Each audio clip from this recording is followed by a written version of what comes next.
Welcome to Judy's Creations in Crochet, October the 14th, 2021.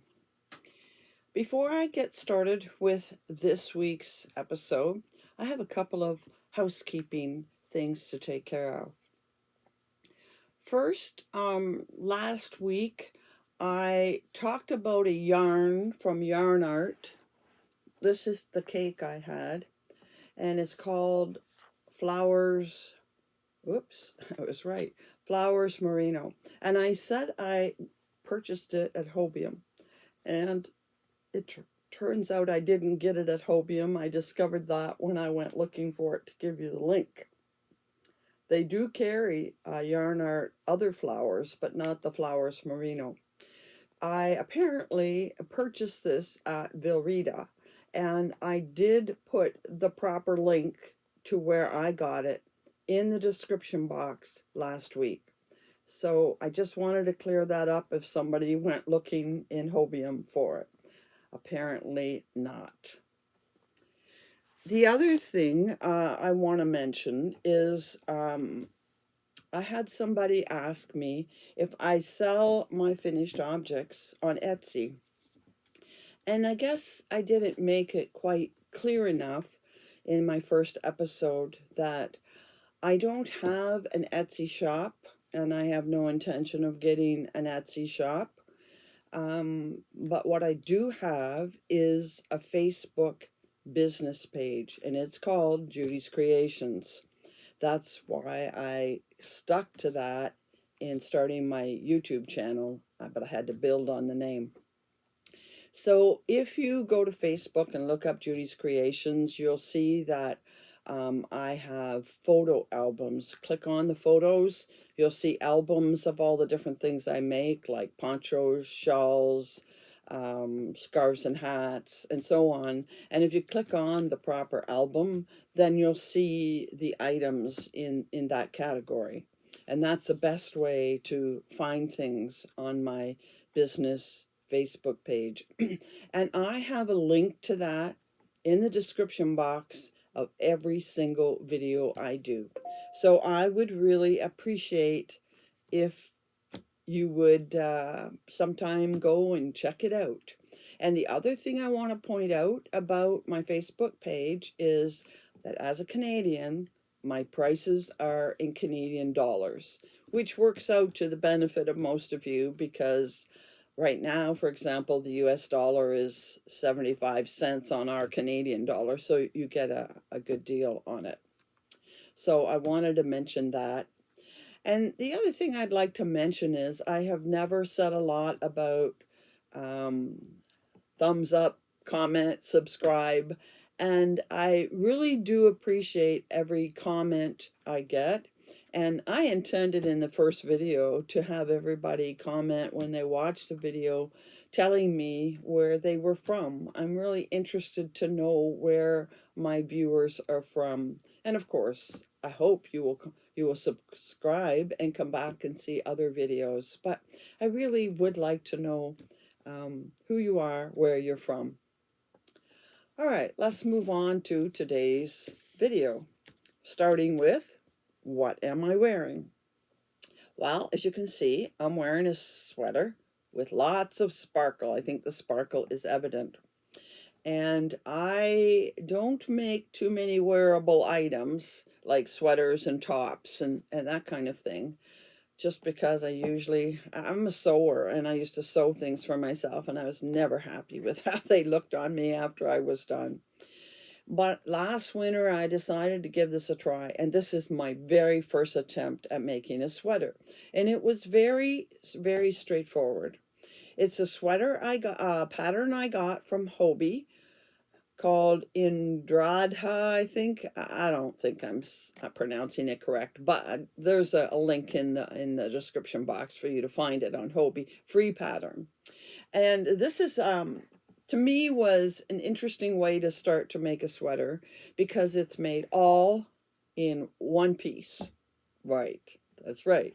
It starts at the bottom, I'll show you, with a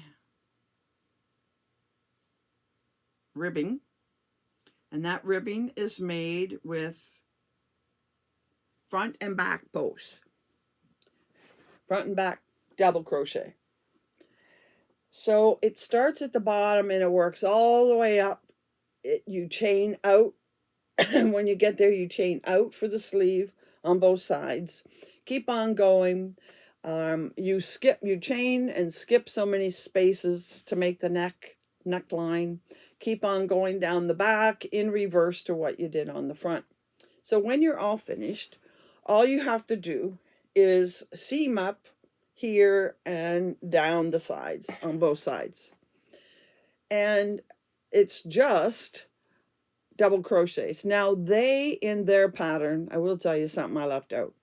Every so often, at regular intervals, they had a front post double crochet.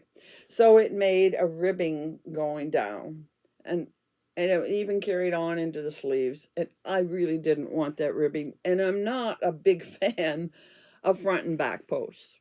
So I'm quite happy with the plain look of it. Now, there are 3 things that I would change for me because I don't have a proper fit. Maybe you can see the sleeves are way too baggy. And actually the sweater is too long. I'm very short-waisted, so the sweater was too long. So I can solve that by just leaving out about 3 rows at the top. And if I leave out 3 rows, it'll make for a smaller arm without being too tight. About 3 rows on front and back. That's the first thing I would do slightly different. And that may have been my mistake in measuring. The other thing is I followed the instructions, and I think it's 30 chains to skip. And I will do fewer chains because I want a smaller neck. A very simple thing to do. And finally, I wasn't really aware of how long the sleeves were as I was going. They never looked very long, but you can see they do come to my wrist. And I usually prefer a sweater to be about 3/4. So I will shorten the chain to make the sleeves a little shorter. And they will be less baggy when I take out the 3 rows at the top and bottom. I'm not too fond of the baggy sleeve, but at some point I'll maybe figure out something else to do with it. But for right now, I'm happy with this pattern by just taking out this extra up here and some length. Now, the pattern, as I said, was from Hobie. Excuse me. And the yarn, I had 1 ball left over. And the yarn is from Knit Crate. I used to have a Knit Crate subscription. I don't have it any longer, but I had it for, I don't know, maybe a year and a half. And this is their Euro yarn. Almost all of Knit Crate's yarn is made specifically for them. And you can see this is called Sugared Sport. And it came in other colors. And I have it in what they call rose, the very bright pink, as well as this purple. It is very soft. It is 70% superwash merino, 20% nylon, and 10% stellina. It's a sport weight, 300 yards, 274 meters. And I believe, if I recall, I used 3 balls for this sweater. I ordered a 4th to be on the safe side, and I have this much left, which is a full ball. I didn't use it at all. And I might put it together with some other colors. I think I still have a ball of the pink, and I have a ball of another navy. I think I might put the 3 together. We'll see. But it's very, very soft, very comfortable. Just like I said, double crochets, very simple pattern. But I will make some adjustments for me when I make it again. And I fully intend to make it again this winter. And that brings me to what I had promised I would do this week. And that is to feature a Canadian indie dyer, a Canadian indie dyer. I want to tell you a little bit about them before I show you some yarn. I really think you would enjoy going to their website and reading their story. It is quite interesting. And here is the name of the company, Ravenswood Fiber Company. Note, fiber is spelt differently in Canadian and US. The rest of the world probably spells it the way Canadians do, but Americans put an ER in fiber. This is the company. They are located in Nova Scotia. Apparently, I don't know the towns in Nova Scotia. It's quite a long distance from us, but they are apparently very close to the Bay of Fundy, which is another very interesting phenomenon. And they have a small farm there. Now, the owners, David and Samantha, Sam, started this a few years back, and they have a very interesting story of how he was a farmer in Nova Scotia and she was in the corporate world in Alberta. But they met and eventually got married and started this company. So it's a little farm. They raise sheep, apparently Icelandic sheep, amongst other things. And this summer, for the very first time, apparently, they sheared the sheep and sold the fleece at a fleece auction. And if you get their newsletter, they keep you in touch with what's going on the farm and how things are evolving for them. It's quite interesting, and I enjoy it. And every Friday, they send you new colors that they have in the store. Now, I want to tell you why I wore this sweater. I wore this sweater because I intend to make it again with some yarn from their shop. And this is the yarn caked up. This is the yarn in a hank, but this is the yarn the way you receive it. Look at how thin that is. And that is one of the reasons why I really like this company. I have bought hand-dyed yarn from quite a few indie dyers through Etsy. And I have to tell you, at this point, this is my favorite company to deal with. Why? For several reasons. The first is they have free shipping in Canada and the US. And the price for their skeins is not a horrible amount more than anybody else. They're very comparable price-wise with other indie dyers, and in fact are better priced than some indie dyers. But free shipping, and that can mean a lot to some of us. And that's because they ship it vacuum sealed in this little pack, which comes in just the plain brown manila envelope. So if I ordered, and I ordered 3 last month at one time, I get 3 envelopes in the mail like this. Now, what I wanted to do today, for those of you that have never ordered this way, and I've noticed, I don't know about other countries, but I notice on Etsy in Canada, there are a number of indie dyers that say free shipping, and I know they use this method. There are a few others that have very low shipping rates, flat rates, maybe $4 or $5, and they use this method as well. I do have another one that I received this way that I'll tell you about later in the winter. But for those that have never seen this, I'll show you what happens. It comes in the mail in this package, and I can see very clearly where the yarn is. And I cut it open, and right away you can see it beginning to expand.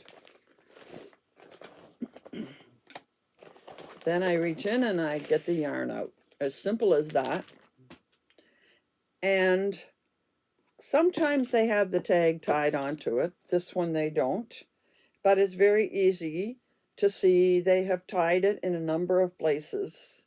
And I can open the skein and then attempt to put it into a hank, which I won't complete online because I'm not very good at it. I just wanted you to see the colors of this yarn.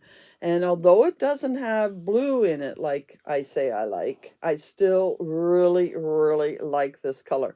And does it look close to the color of that shawl that Reggie had? We'll talk about that in a minute.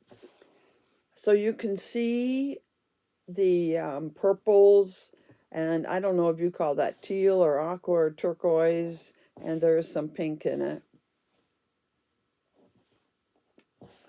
But I absolutely love this colorway, which they call Fireflies, and it is superwash merino, the 85% superwash merino and 15% nylon. In the hank, there are 400 meters. So for the US, that's about 437 yards. And I think it's just beautiful. I intend to use this to make me another one of these sweaters with the few adjustments that I mentioned to you before. So that's just one of their yarns. I want to show you a couple of others. But first, remember this summer, last video, I showed you this shawl, which is called Zerzura Shawl by Reggie at J Hook Crochet. And this is a yarn. I didn't talk about it a lot last week, but this yarn comes from this indie dyer, Ravenswood Fiber Company. But it has the sparkle in it. And remember I said Reggie had a shawl done in my colors that looked like this. So just last month, they happened to come out with this color in a sparkle. Can you see those sparkles? And right away, I knew I had to have it. And after I saw Reggie's, I knew that this was going to be the pattern that I would use for this yarn. Now, this yarn is not called Fireflies. Excuse me. This one is called Night Before Christmas. And that's another reason I want to tell you this little story, why I really appreciate this company. When I purchased this, shortly after I purchased this, in one of the newsletters from Sam, she mentioned that she was going to get some sparkle yarn with stellina in it, probably in the fall, and was telling us that she would have it coming soon. And I wrote to her, and she's very good about responding to my emails. It's not the first time I've written to her. And she responds almost the same day. And I wrote to her, and I said, sparkles, I just love sparkles, and I have a suggestion. Maybe you would make your fireflies into a sparkle version. That would be so pretty. So anyway, she had a newsletter with several new colors in their sparkle yarn, and I bought the one you saw. It's called Candy Sock, the red, white, and green one. And they had this one. And when I looked at it, I said, my, that looks like my fireflies. I just have to get that one. So I purchased it along with a third one, which I'll show you in a minute. Fine, the three of them come in the mail later in the week. And then I think the beginning of the next week, I get a note, an email from Sam saying, I went through my notes and I see that you had mentioned wanting to have fireflies on the sparkle base. And it's not the same name. I have done that, and it's called Night Before Christmas. So if you're still interested, you will find it on our site under the name Night Before Christmas, and it's the same same recipe, I guess you call it, for fireflies, in case you're interested. Well, I wrote back and told her, yes, I love it. I have already ordered it. So thank you for thinking of me. How many companies would reach out to you in that way? So I really, really appreciated that. So there we have it. I will be making one of those shawls probably before Christmas. I have a few other things that have to be done first. And this is on high on my list of makes, hopefully before Christmas. And the third yarn I got in that order, you know I love sparkles. And I love my purple and blues. And this is the third one I got. Again, I'm sure you can see the sparkles. And this one is called Blue Christmas. Obviously, with sparkles, she was working the Christmas theme. Same wool content and everything. All of hers. That's another thing I've noticed, that all of hers seem to be softer than some other companies I've purchased from. Now, they've extended their lines into some cashmere and some kid mohair, but mostly they're doing superwash merino and nylon in fingering weights, DK weights, and worsted weights. But I'm a fingering weight person, so I really like this, and I have 2 skeins of it, and I can't decide whether to put them together in one big project or maybe make another Zura shawl with just one and pretend those flowers are snowflakes. I think they could look like snowflakes too. So that's yet to be decided. Maybe you can comment below what you think I should do with this. Should I use 1 or 2 and do something else? Now, I have a few other yarns that I got from Ravenswood, and I would like to show you just so you can see the variety of colors. They aren't all my preferred color. So here's one. I got 2 of these in a nice rich brown. It's I'd say tonal. It changes color. I think you can see that. And then I got this fall one, which I think would go very well with the brown. Beautiful, beautiful fall colors. When I'll get to it, who knows. Then I have, again, this is more my colors. I should be telling you the color names. This is called Peacock's Tail. Gorgeous colors. And I have some aqua or teal or whatever color you call it, aqua or turquoise, to go with it. And here's another one that is slightly lighter. Maybe if you see them together, you can see the difference. Again, those colors call out to me. And another fall one. This one's lighter than the other one I showed you. A little more of the green and goldy color than the other one. And finally, and I really, really like this color, I have 2 hanks of this. This one is called Color Me Happy, and it has quite a variety of colors. I'll take this one apart so you can see it. It is rainbowy, but it is, to me, still kind of fallish, in that it is fall rainbow. See, it's darker than the really bright rainbow, but it does have almost every color. And this is the only way you'd ever get me using a yellow gold. It's not too heavy in this, so I think it is, it's a beautiful color. And this one, can you see it? This one has sparkles. This is the only one from them I've seen that has gold sparkles. All the others I showed you or silver stellina running through it. This one is gold.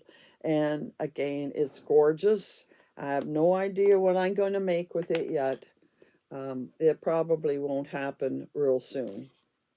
Fall will be over before I could think of what to make with it. I'm already starting to think about Christmas things. So those are some of the yarns I received from Ravenswood Fiber Company. And like I said, I have truly loved everything I've gotten from them. If you go on their site, you'll see one of the menu choices is repeatable yarns.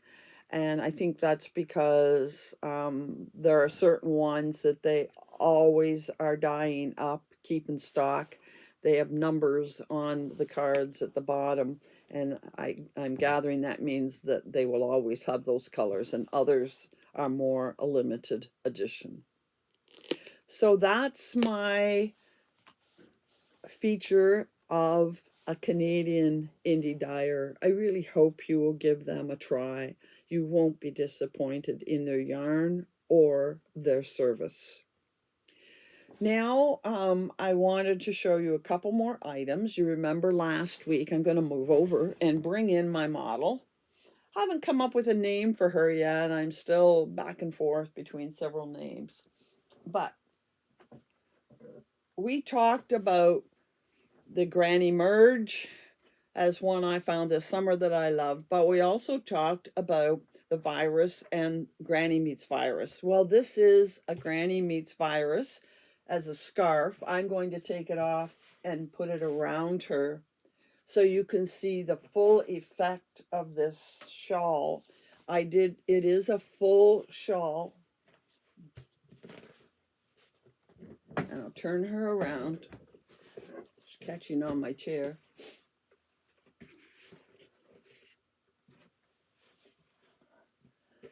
And that is a Granny Meets Virus. And it goes down to blue at the bottom. And it is sparkle. Yes, I love sparkle. It turned out gorgeous. And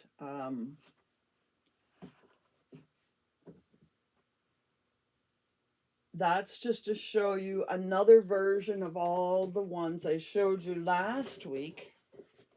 And the yarn I used, this different color, but the yarn I used is again Yarn Art. And this one is called Flowers Moonlight. And I have quite a few of the Flowers Moonlight. I didn't buy flowers because they were very, very similar to yarn that's on Hobie. Twister yarn. And that's what I like about this. It isn't 4 separate strands. There are 4 strands in it, but they are twisted together. And that's what I prefer, is yarn that's twisted together so I don't split it all the time. And this is, I'm pretty sure I got this one on Hobium.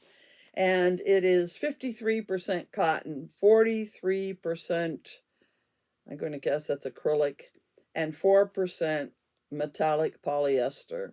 And I have quite a few different colors in this yarn. And I really enjoy working with it. And it is beautiful when it's finished. So that's another Granny Meets Virus shawl. And then we talked about the virus. And I have, how about we do another Granny Meets Virus?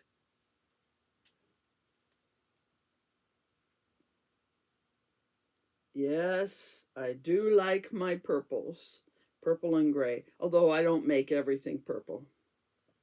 Another Granny Meets Virus, and I don't have any more of this yarn, but I do know that it is a premier anti-pilling cake. I wanted to make something in the premier anti-pilling, so I bought this one. I think it's 2 cakes, maybe 1.5 cakes, which means it's acrylic, and it worked up quite quickly. And then finally, I have another virus shawl. And I know I have more than one virus shawl in my stash, but this was the only one I could find for now. And again, colors can really make a difference. And this is pretty much close to, anyway, a tonal.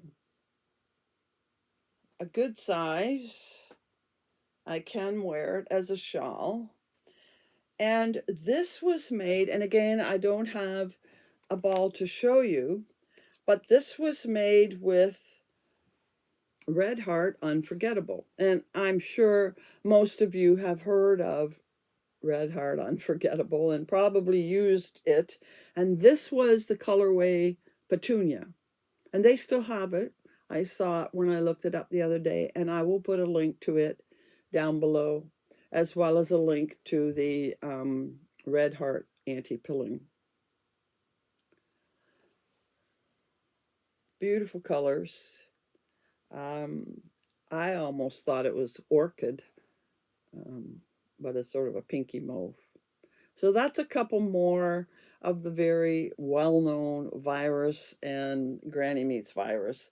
I may or may not put links to it below because there are links in last week's, but I might put one link to the pattern. So that brings us to the end of our video again. Oh no, I have one other thing I want to ask you about. As you know, I have used, I don't have my sample with me from last week, but I've used two different colored cakes, two different colored skeins together in the Virus Meets Granny. And I have a tendency to try to pull two colors together to make that pattern, the Granny Meets Virus and my Granny Merge that I absolutely love. And I have a couple of different pairs I'd like to show you. Here's one.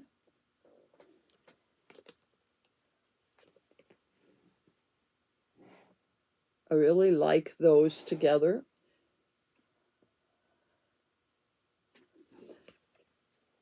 And I have a couple of others here on the table.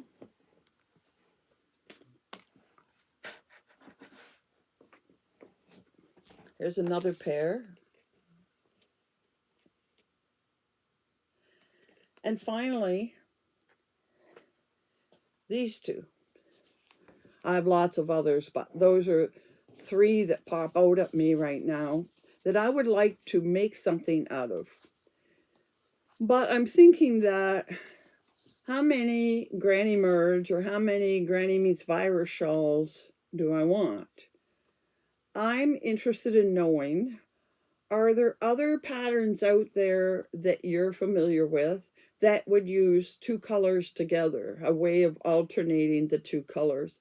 I'd be very, very interested in knowing some other patterns that I could use two matching colors. So I'd appreciate if you'd let me know of a pattern name and the designer, hopefully something that I could get on Ravelry or on a blog somewhere. Please feel free to tell me of some pattern ideas to use these kind of combinations. So next week, I think what we're going to do is take a look at some cocoon cardigans that I've made and how I've come about altering and playing around and coming up with the pattern that I most like to use. So I hope you'll join me then. And until then, happy hooking.